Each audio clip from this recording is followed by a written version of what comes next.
Salutations la famille, salutations à ceux qui sont de passage. C'est toujours le frère Zonko dans la continuation des messages par la permission de Zulu Lassan et aussi par la grâce manifestée du Verbe de Loba, l'unique créateur. Nous allons toujours dans nos ouvrages, dans les récits authentiques qui sont Kalatambale, Kalatamdimsi et tous les autres rouleaux de Kalatambale, donc le livre de la vérité. Et nous allons aujourd'hui dans Wanja. Wanja, ça va correspondre à Ésaïe dans les Bibles falsifiées. Wanja, ça veut dire liberté. Wanja, c'était un prophète majeur. C'était dans le visible, car il est toujours vivant. Donc on peut aussi parler au présent. Wanja, en tout cas, il avait ce rôle dans le visible. C'était un prophète majeur. Il s'adressait aux nations. Il s'adressait aux nations noires, à tous les peuples noirs, bien sûr. Bon, et là, nous allons dans le chapitre 28 de Wanja, et le titre c'est « Un ouragan destructeur ». Un ouragan destructeur. Donc on va nous parler d'un cataclysme à une certaine échelle. Un ouragan destructeur, c'est quelque chose qui passe contre lequel on ne peut rien. C'est-à-dire qu'avec tous les moyens technologiques d'aujourd'hui, quand un ouragan se présente, il n'y a nulle autre chose à faire que d'essayer de trouver un refuge pour ne pas être balayé. Voilà. Donc, l'homme du visible, il est toujours impuissant face à ces phénomènes. Et ici, nous savons aussi que derrière les phénomènes du visible, il y a aussi des réalités spirituelles qui sont des causes. Derrière ces ouragans. Là, on nous parle d'un ouragan destructeur. Malheur à la couronne superbe des ivrognes de Benemouna, à la fleur fanée, qui fait l'éclat de sa parure sur la cime de la fertile vallée de ceux qui s'enivrent. Donc, Wanja ici va nous parler, donc le premier mot c'est malheur. Donc cet ouragan destructeur, ça annonce un malheur, mais pour une certaine catégorie de personnes, c'est ciblé. Souvent les personnes pensent que tout arrive par hasard. La notion d'hasard n'existe pas, il y a une causalité. Et il y a une causalité et il y a aussi une précision. Et aussi, ceux qui sont, s'il y avait des initiés qui étaient au contact de ces cataclysmes, ils seraient préservés. C'est ainsi. Bien sûr, ce n'est pas comme ce Jéhovah qui, lorsqu'il s'emporte, revient même sur ses engagements, revient même sur... il massacre des justes. Et il massacre des justes. Non, ce n'est pas ainsi. Loba n'est pas ainsi.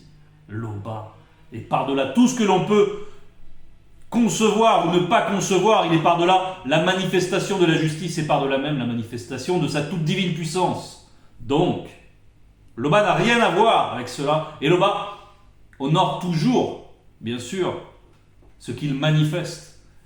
Lorsqu'il manifeste le libre arbitre, ce n'est pas pour retirer ensuite la liberté et pour proclamer l'esclavage comme légitime, comme une loi. Parce que c'est ce que Jéhovah fait, et c'est encore confirmé par ce troublion qui est Jésus, qui est un personnage fictif derrière lequel il y a un démon qui agit dans plusieurs époques, sous plusieurs facettes, avec plusieurs noms,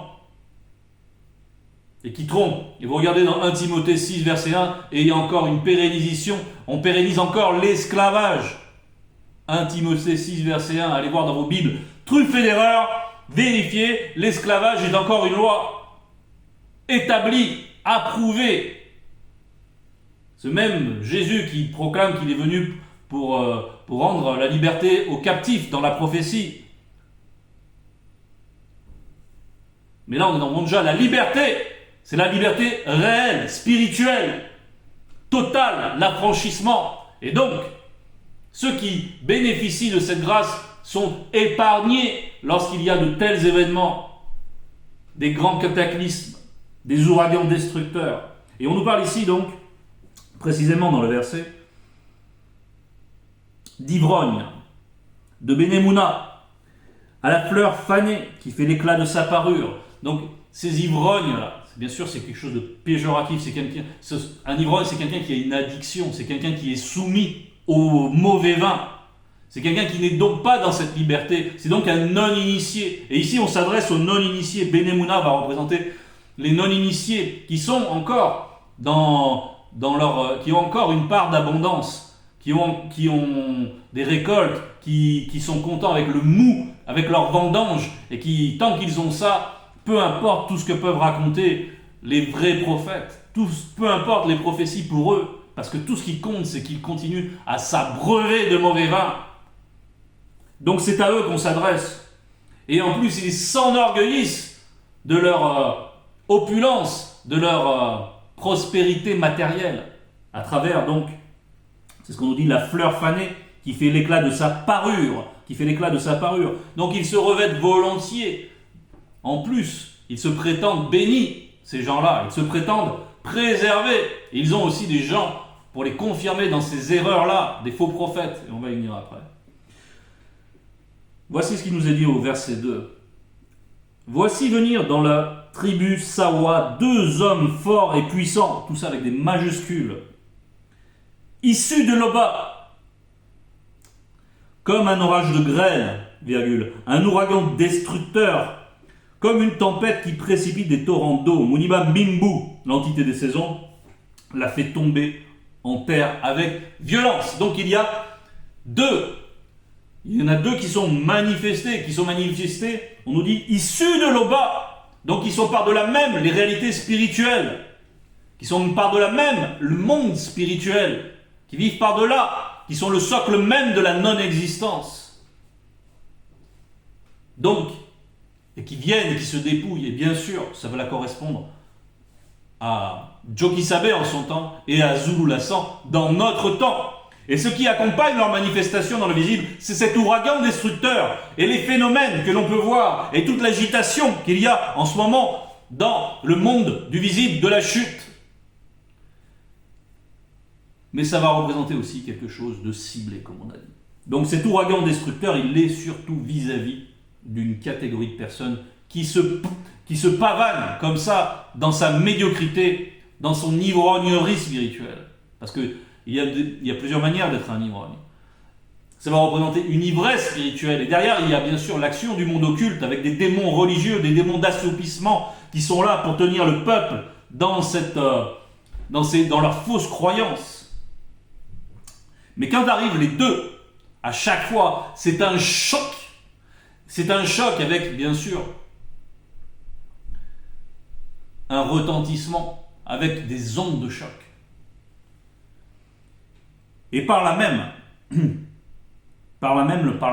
manifestation, ici on voit que eux se sont dépouillés, mais en même temps ils dépouillent le monde occulte.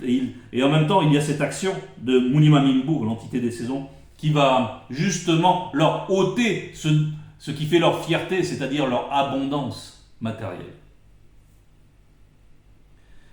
Elle sera foulée aux pieds, la couronne superbe des ivrognes de Benemuna. Donc, ce qui est porté sur la tête est jeté à terre. Cette couronne, ce dont ils s'enorgueillissent, c'est-à-dire cette couronne, ça représente aussi, en même temps pour eux, c'est un joug.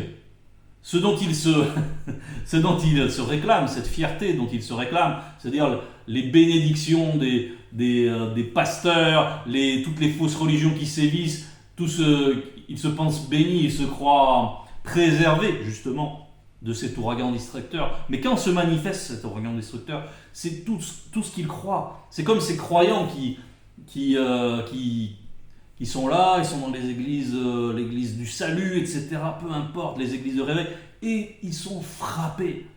Des fois, on les voit frappés au sein même de leur bâtiment. Leur bâtiment est effondré. Et qu'est-ce qu'ils trouvent à ce moment-là? À quoi se raccrocher? Mais bien sûr, les pasteurs vont continuer à les bercer de n'importe quoi, à leur dire, c'est parce que vous avez mal agi, etc. Et hop, lui, il va continuer son business. Et ça va continuer. Mais encore une fois, Loba n'agit pas ainsi vis-à-vis de ses fidèles. Loba manifeste la justice. Loba manifeste la grâce. Loba aime ceux qui aiment la vérité, ceux qui aiment son verbe. Et il les protège.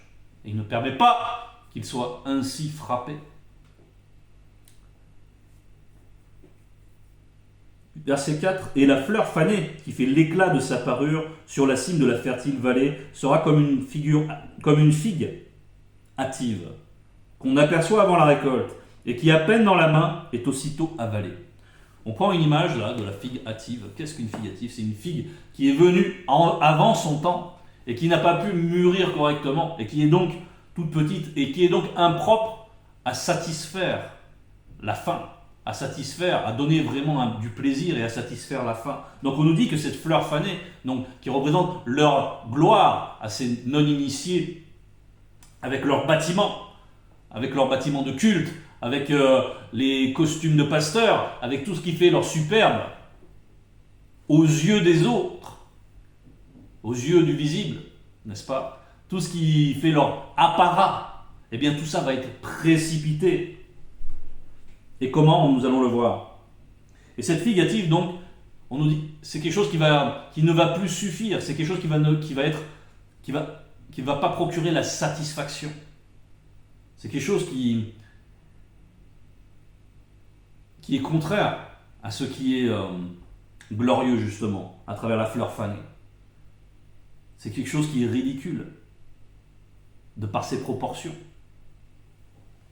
En ce jour, le verbe de Loba sera comme une couronne éclatante et une parure magnifique pour le reste du peuple. C'est pas, en fait, là on nous parle d'un contraste.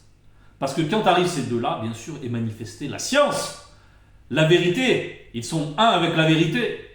Et lorsque Mouledi, Zouloulassan, parle avec cette science, avec cette puissance, mais leurs doctrines paraissent telles infirmes, parce qu'elles le sont.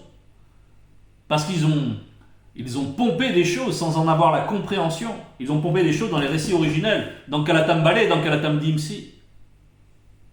Ils ont copié des copistes, des scribes mensongers, des faussaires. Bien. Simplement, ils n'ont pas l'intelligence des choses et ils ont retranscrit des choses n'importe comment. Et donc, lorsqu'arrive cette science, on voit bien que ce dont les non-initiés se réclament, c'est une fausse religion. Eh bien, on les voit telles qu'elles sont, c'est-à-dire pleines de contradictions, de mensonges, d'impuretés, d'injustices, d'abominations. Et on voit aussi comment les structures évangéliques, catholiques, etc., maintenant, ils font entrer, ils acceptent l'homosexualité, même contre leur propre texte. Ils sont dans la folie, ils sont dans l'égarement, ils sont dans l'ivrognerie spirituelle, dans le délire.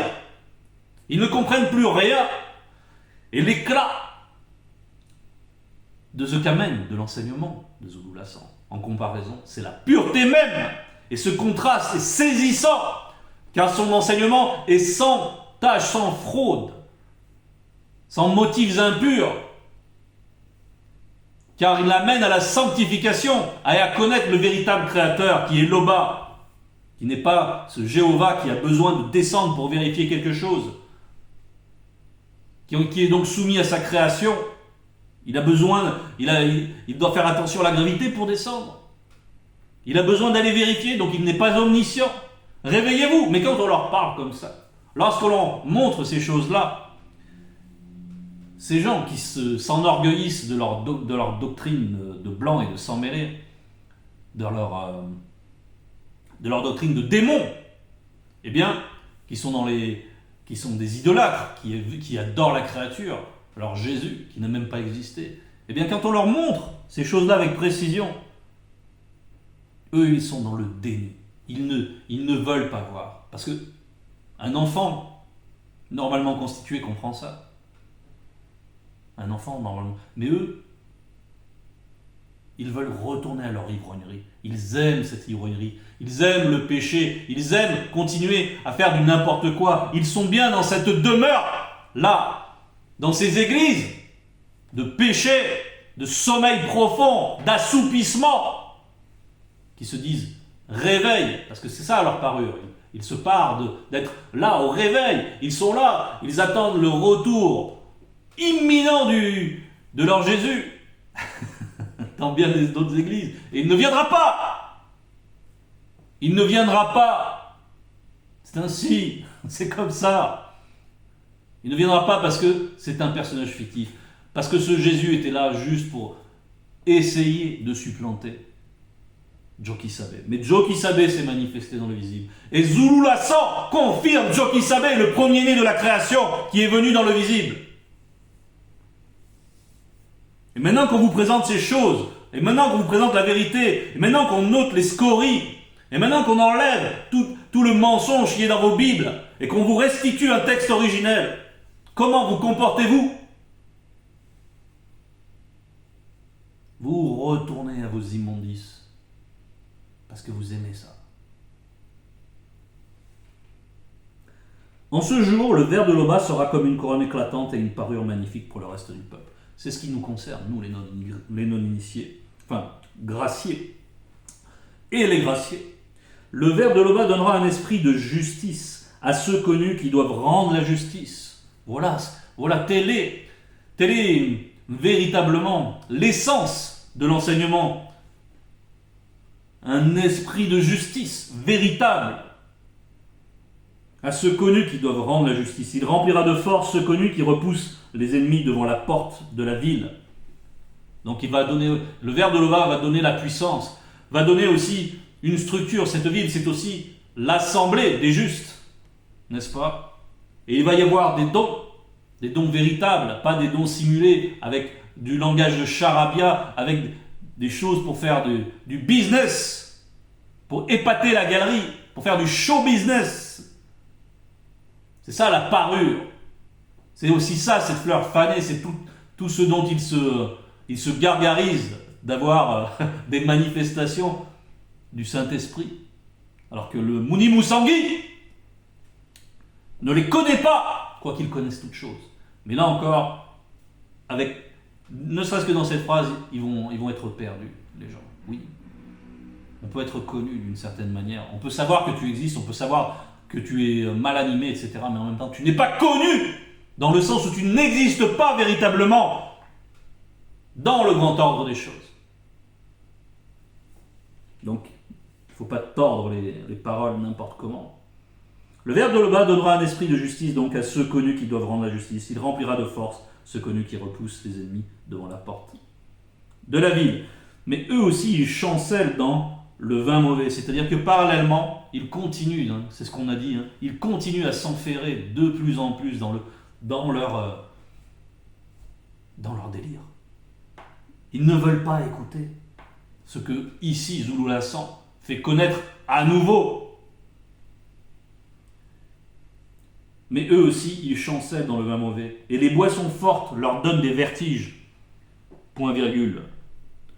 Prêtres et prophètes corrompus chancellent dans les boissons fortes. Ils sont absorbés par le vin mauvais. Ils ont des vertiges à cause des boissons fortes. Ils chancellent en prophétisant, entre parenthèses, des mensonges. Ils vacillent en rendant la justice. Pourquoi ils vacillent en rendant la justice? Parce qu'ils n'en ont même pas idée de ce qu'est la justice. Ils vont vous dire, ah non, le mariage, il ne faut pas divorcer, sauf une femme qui se fait battre au sein de son foyer, qui se fait battre à coups de poing, etc. Non, il faut rester marié. C'est toutes ces folies. C'est aussi la pratique de la dot, qui est vraiment une pratique malsaine, liée à une forme. Parce que quand tu payes pour quelque chose, tu chosifies justement cette chose. Et là, il s'agit d'une personne. Donc si tu payes pour avoir une personne, tu as tendance à chosifier. Tu en diminues la valeur spirituelle, en tout cas, tu lui ôtes le fait qu'elle est un être avec des émotions, etc. Non, tu vas y voir une chose dont tu peux jouir. Donc c'est malsain. Ce n'est pas le mariage spirituel. Bien. Donc, ils ont cette apparence de la piété. Ils ont cette apparence de ce qui est bon, mais en fait, ils n'en connaissent rien en termes d'essence. Ils sont dans l'inconsistance. Ils vacillent en rendant la justice. Toutes les tables sont pleines de vomissements, d'ordures. Il n'y a plus de place. Point virgule. Donc, toutes les tables sont pleines de vomissements et d'ordures. Leur table, là, on va parler de la table, ici, qui est réservée aux initiés. On va aller dans Bébousseli 14, versets 7 et 8. Bébousseli 14, versets 7 et 8. On est dans Kalatam Dimsi.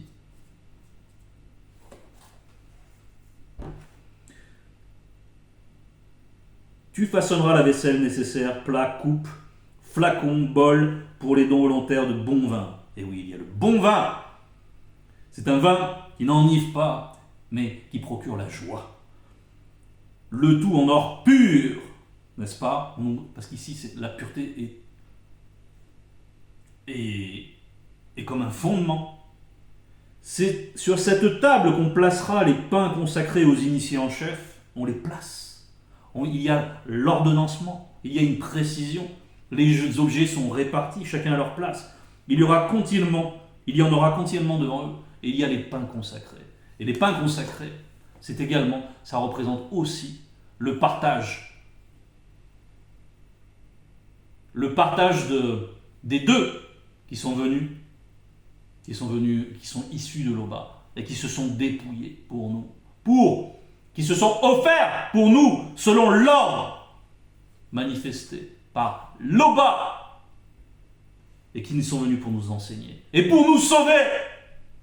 Et particulièrement nous, quand je dis nous, c'est beaucoup aussi, c'est non-initiés, c'est-à-dire les Noirs, premièrement, mais aussi, comme nous le savons aujourd'hui à travers Zoulassant, il y a aussi les Blancs et les sans-mêlés qui peuvent être rendus participants de cette grâce. Et il n'y a pas de niveau, et il n'y a pas de disparité dans cette grâce. Bien. Parce qu'il y a la justice. Et donc, pour reprendre le verset 8, toutes les tables sont pleines de vomissements, d'ordures. C'est-à-dire qu'on les voit là, dans leurs assemblées, lorsqu'ils ont des spasmes, ils se secouent, c'est du n'importe quoi, c'est chaotique, on dirait un asile de fous. Vous allez dans un asile de fous, vous allez dans une église évangélique, c'est les mêmes choses, vous voyez les mêmes phénomènes. Et ils n'ont aucune intelligence des choses spirituelles. Sont pleines de vomissements, d'ordures, et il n'y a plus de place. C'est-à-dire qu'il n'y a pas cet ordre. Quand il n'y a plus de place sur une table, on ne peut plus rien poser, on n'arrive même plus à voir ce qu'on veut saisir sur cette table, parce que c'est justement ce désordre, ça veut dire c'est la confusion. C'est la confusion des non-initiés, parce qu'ils sont enivrés d'un mauvais vin.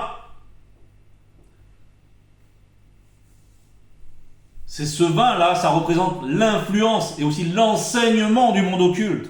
Parce que dans leur doctrine, ces ordures, ça va représenter aussi tout ce qu'on peut trouver dans leur Bible falsifiée. Les ordures, les vomissements, c'est-à-dire des choses immondes, impropres à la consommation, qui ne peuvent être assimilées spirituellement, selon la vérité, qui sont impropres. Et on le voit, c'est ce qu'on voit dans leur Bible.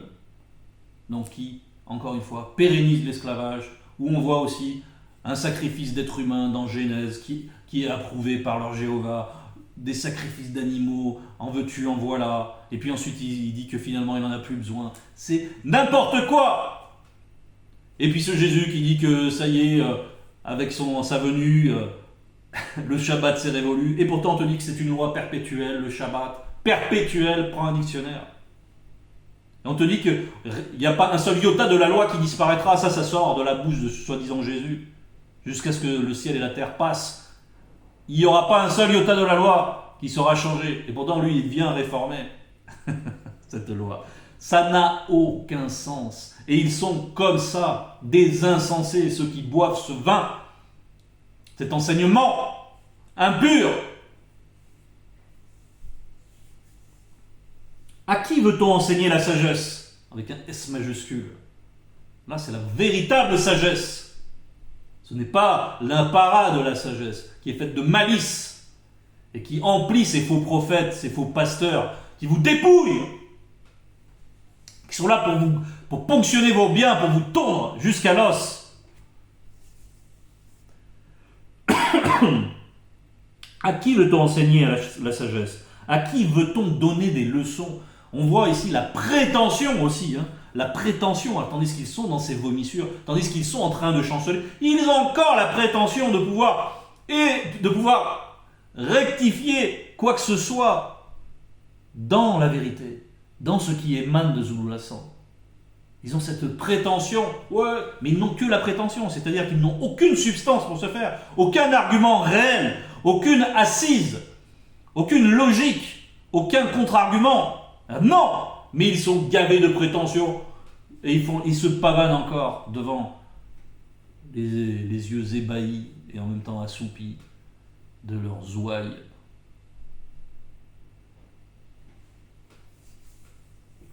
Est-ce à des enfants qui viennent d'être sevrés, qui viennent de quitter la mamelle? C'est à eux qu'on veut enseigner la sagesse? Ce n'est pas ainsi. Là, on nous parle aussi du lait, hein, des enfants qui viennent d'être sevrés.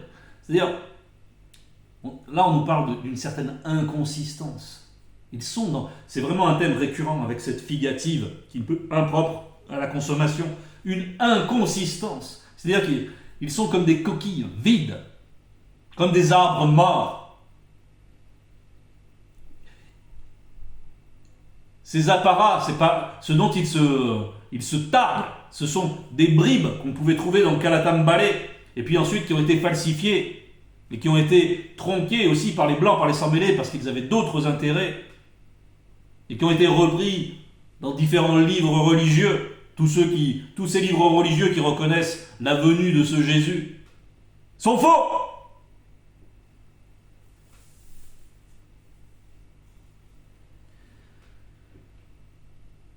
Donc ils sont là, ils n'ont aucune consistance, ces gens-là, et ils veulent prétendre enseigner la sagesse, et même, ils veulent avoir cette prétention, ils veulent paraître pouvoir rectifier quoi que ce soit dans ce que dit Zouglou Lassan.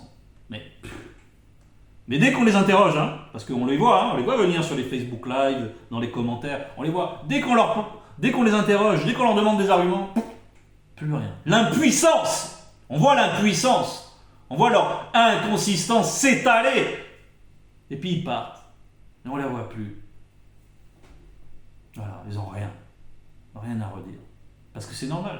Leur doctrine est mensongère. Il n'y a rien à redire à la vérité. Elle est pure. Elle est pure. Donc il y a bien sûr la logique, la précision, etc. Elle est invincible du point de vue d'une quelconque intelligence qui voudrait s'opposer. Et là, c'est l'intelligence charnelle, bien sûr. Livresque, avec leurs livres pleins de pourriture.